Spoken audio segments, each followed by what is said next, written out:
Hello mga ka-shareable, it's me, again and again, floramae, and welcome back to my channel kung saan lagi kayong may kalamang matutunan. Kung bago ka pa lang sa YouTube channel ko, please consider subscribing at i-click mga notification bells for more videos update dahil nag-upload lang naman tayo dito ng mga videos na kapulutan mo ng aral at mga videos kung paano kumita ng pera online. So, kung yan ang gusto mo or yan ang hanap mo, mag-subscribe ka na agad-agad. Sa video mga ka-shareable, ay share ko sa inyo kung paano mag-install ng iOS 14 sa iPhone. So, kung hindi mo pa alam at interesado kang malaman, just keep on watching. So, without further ado, Ayun mga ka-shareable, nandito na tayo sa tutorial kung paano mag-install ng iOS 14 sa iPhone 6. So, ayun. So, before tayo mag-start, punta tayo muna sa ating settings. Ayan. Tapos, pakita ko sa inyo yung wala pa akong profile. So, punta tayo sa general. Ayan. Tapos, nakita nyo itong VPN.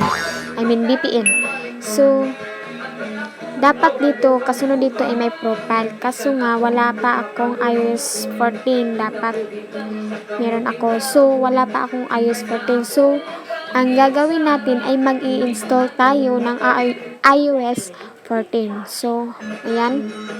So, back na tayo. So, ayan. So, first step mga ka-shareable, punta tayo sa Chrome. Ito, ayan. So,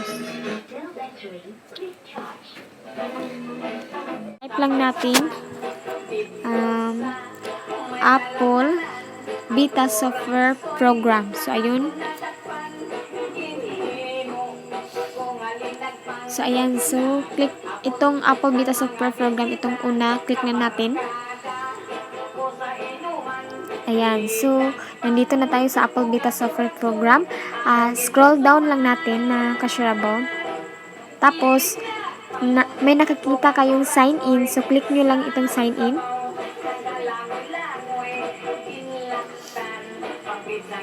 Ayan. So, ilalagin lang natin dito yung ating Apple ID. So, ayan.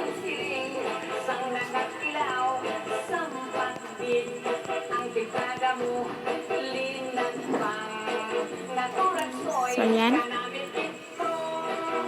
So, ayan. Nandito na tayo. So, scroll down lang natin. So, scroll down. So, nakikita nyo itong enroll your iOS device. So, click lang natin ito. Ayan. So, nandito na tayo. So, scroll down lang natin. Tapos, ayan. So, may nakikita kayong download profile. So, i-click lang natin ito. So, ayan. So, nakita nyo dito sa ibaba. So, click lang natin download. So, ayan. So, click natin open.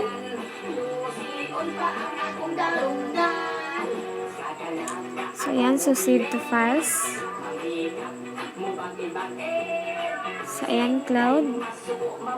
Punta na tayo sa ating settings.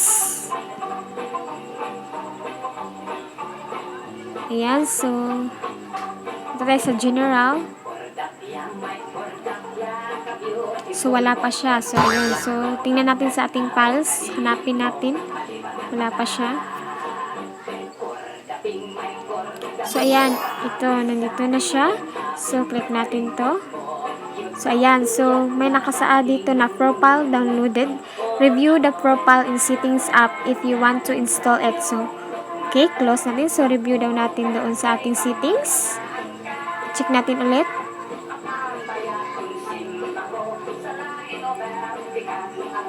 So, ayan.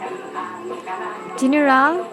Then, so, ayan. Click natin profile.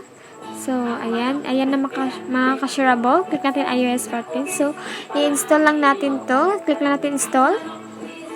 Tapos, enter nyo lang yung passcode nyo. So, ayan. So, ayan na. So, click lang natin install. Install. Okay. So, done na tayo. So, ayan. Ayun mga ka-shareable, na-share ko na sa inyo kung paano mag-install ng iOS 14 sa iPhone. So, kung nagustuhan niyo itong video kong ito, paki-like naman, and sana ay may natutunan kayo sa video kong ito. Thank you for watching and see you on my next video. Bye!